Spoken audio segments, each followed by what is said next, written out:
लोक अदालत जो है ये हर 3 माह के बाद राष्ट्रीय विधिक सेवा प्राधिकरण नई दिल्ली के द्वारा जो है पूरे देश में करवाई जाती है। और इस त्रैमासिक लोक अदालत का जो है 14 सितंबर 2024 को पूरे भारतवर्ष में आयोजन किया जा रहा है। लोक अदालत में अलग अलग केसेस का निपटारा आपसी सहमति से होता है और बहुत से केसों को आसानी से सुलझाया जा सकता है। इसमें ना केवल जो केसेस कोर्ट्स में लंबित हैं वो आते हैं, इसके अलावा प्री लिटिगेशन लोक अदालत के केसेस डिफरेंट कंपनीज़ के, जैसे BSNL है और कंपनीज़ के केसेस जो हैं वो प्री लिटिगेशन लोक अदालत में लिए जाते हैं ताकि उनका कोर्ट में आने से पहले ही उनका निपटारा हो जाए। लोगों को किस तरह का सर इन अदालतों से फ़ायदा मिलता है इससे? लोगों को इन अदालतों से काफ़ी फ़ायदा मिलता है क्योंकि इसमें देखो दोनों पार्टियां आपस में संतुष्ट होकर जाती हैं और भविष्य में किसी प्रकार का भी तनाज़ा दोनों पार्टीज़ के बीच में नहीं रहता। तो एक तरह से दोनों के लिए ये एक विन विन सिचुएशन होती है, दोनों की जीत रहती है इसमें। तो इस तरह से लोगों को तनाज़ा रहता है कि एक ही बार में कोर्ट में उनके सारे ही केसेस का फ़ैसला हो जाता है और आगे बड़ी अदालतों में भी उनको जाने की आवश्यकता नहीं पड़ती है। और इससे जो है अदालतों का भी जो रश है वर्क का वो कम होता है, तो कोर्ट्स के लिए भी लाभप्रद रहती हैं और लिटिगेंट्स के लिए तो सबसे पहले लाभप्रद हैं ये लोक अदालतें। सर अभी की बात करें तो लोक अदालतों की बदौलत कितने सर अभी केस जो है सॉल्व कर लिए गए?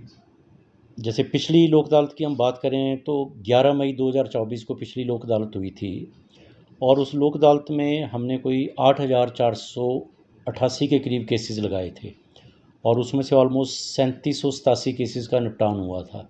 अलग अलग बेंचेस ने केसेस को डिसाइड किया था और जो सेटलमेंट अमाउंट टोटल हुआ था उसमें नियर अबाउट 3 करोड़ के करीब सेटलमेंट जो अमाउंट सेटल हुआ था।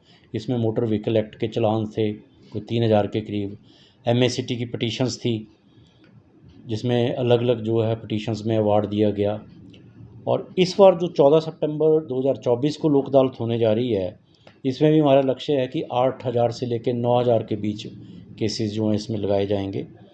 और यही अपील रहेगी सभी से कि लोग बढ़ चढ़ के इसमें हिस्सा लें ताकि जो लोक अदालत है जिस पर्पज़ के लिए लगाई जा रही है वो सभी लोगों को उसका लाभ पहुँचे।